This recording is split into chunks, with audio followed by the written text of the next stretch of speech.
আসসালামু আলাইকুম ওয়া রাহমাতুল্লাহি ওয়া বারাকাতুহু। প্রিয় ভাইয়েরা, প্রিয় মা এবং বোনেরা, কয়েকটি ছোট্ট হাদিস আপনাদের সামনে নিয়ে আমি হাজির হয়েছি। তবে এই চারটে বলেন আর পাঁচটা বলেন যে হাদিসগুলো আমি আপনাদের সামনে তুলে ধরব, এই হাদিসগুলো যদি আপনি শোনেন, এত ভয়ঙ্কর হাদিস, এত ভয়ের কথা, এত ভয়ের হাদিস।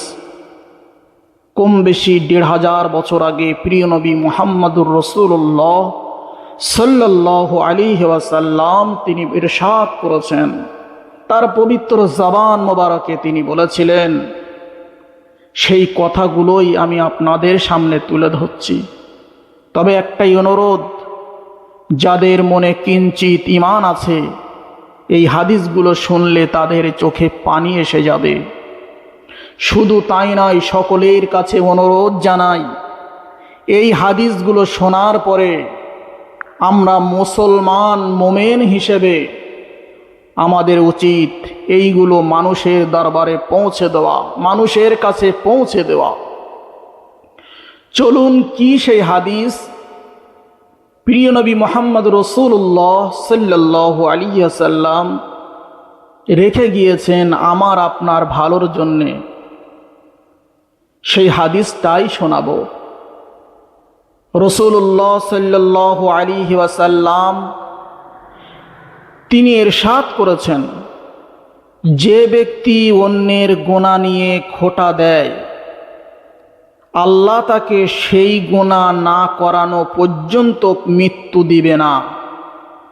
আবারও বলছি, প্রিয় নবী মুহাম্মদুর রাসূলুল্লাহ সাল্লাল্লাহু আলাইহি ওয়াসাল্লাম বলেছেন, যে ব্যক্তি অন্যের গুনাহ নিয়ে খোঁটা দেয়, আল্লাহ তাকে সেই গুনাহ না করানো পর্যন্ত মৃত্যু দিবে না।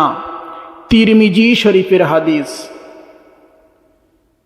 দ্বিতীয় নম্বরে রাসূলুল্লাহ সাল্লাল্লাহু আলাইহি ওয়াসাল্লাম আরও বলেছেন, মৃত্যুর পর তাদের মাথা পাথর দিয়ে ভাঙা হবে যারা ফজরের নামাজ না পড়ে ঘুমিয়েছিল এবং যারা কোরআন গ্রহণ করে তা ছেড়ে দিয়েছে। কত ভয়ঙ্কর কথা! ফজরের নামাজ যদি আমি আপনি না পড়ি, আমাদের মাথা পাথর দিয়ে ভাঙা হবে, আর কোরআন গ্রহণ করে তা আবার ছেড়ে দেই, তাহলে আমাদের এমন শাস্তি হবে। সহিহ বুখারী শরীফের হাদিস। আমার আল্লাহ তাআলা বলেন, তুমি ওই দিনকে ভয় করো যেদিন তোমার মুখে তালা লাগিয়ে দেওয়া হবে। আবারও বলছি, আমার আল্লাহ ঘোষণা করেন, তুমি ওই দিনকে ভয় করো যেদিন তোমার মুখে তালা লাগিয়ে দেওয়া হবে, আর তোমার হাত পা তোমার কৃতকর্মের সাক্ষ্য দিবে। সূরা ইয়াসিন। আল্লাহ তাআলা আরো বলেন, আমি ইচ্ছা করলে সবাইকে হেদায়েত দান করতে পারতাম, কিন্তু আমার এই কথা অবশ্যই সত্য যে আমি মানুষ এবং জিন দ্বারা জাহান্নাম পূর্ণ করব। সূরা আস-সিজদা। আল্লাহ তাআলা বলেন, আমি ইচ্ছা করলে সবাইকে হেদায়েত দান করতে পারতাম, কিন্তু আমার এই কথা অবশ্যই সত্য যে আমি মানুষ এবং জিন দ্বারা জাহান্নাম পূর্ণ করব। সূরা আস-সিজদা। হাদিসগুলো কত ভয়ঙ্কর, কোরআনের আয়াতটা কত ভয়ঙ্কর! যদি আমি আপনি আমার কিঞ্চিত পরিমাণ ঈমান থাকে, তাহলে বুঝবেন অন্তরে ভয় আসবে।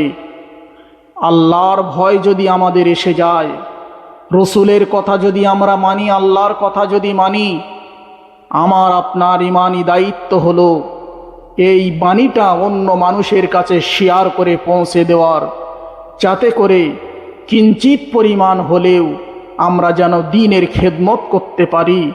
আর হাদিস এবং কোরআনের ভিতরে যেগুলো আল্লাহ এবং রসুল বলে গিয়েছেন, সেগুলো যেন আমরা আমল করতে পারি।